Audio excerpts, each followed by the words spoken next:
सैफ अली खानवर हल्ला केल्यानंतर हल्लेखोर कपडे बदलून वांद्रे परिसरातच फिरत होता। सीसीटीव्हीत हल्लेखोराचा निळा शर्ट घातलेला फोटो कैद।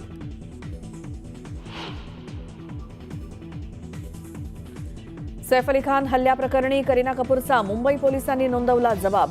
तपास महत्त्वाचा ठरू शकतो, करीनाचा जबाब। 14 जानेवारीला पहाटे शाहरुख खानच्या घराची मन्नतची देखील झाली होती रेकी। 6 फुटांच्या उंच शिडीवरनं घरात डोकावण्याचा प्रयत्न, रेकी करणारा आरोपी सीसीटीव्हीत कैद।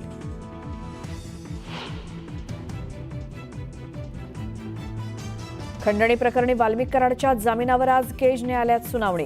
केज न्यायालय काय निर्णय देणार याकडे लक्ष।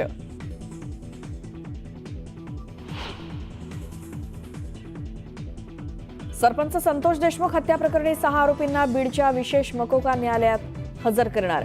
सुदर्शन घुले सोबतच जयराम चाटे, केदार सांगळे आणि सोनावणेची सीआयडी कोठडी संपत असल्यानं सुनावणी।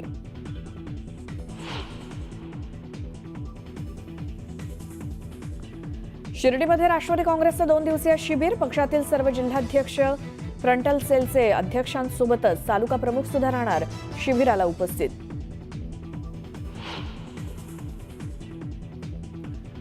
पडताळणीपूर्वी 4000 लाडक्या बहिणींची माघार, तर 26 जानेवारी आधी मिळणार यंदाचा लाडक्या बहिणींना हप्ता।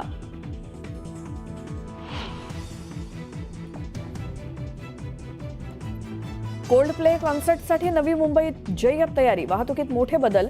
कार्यक्रमाच्या काळात अवजड वाहनांना प्रवेश बंदी, पोलिसांचाही मोठा बंदोबस्त।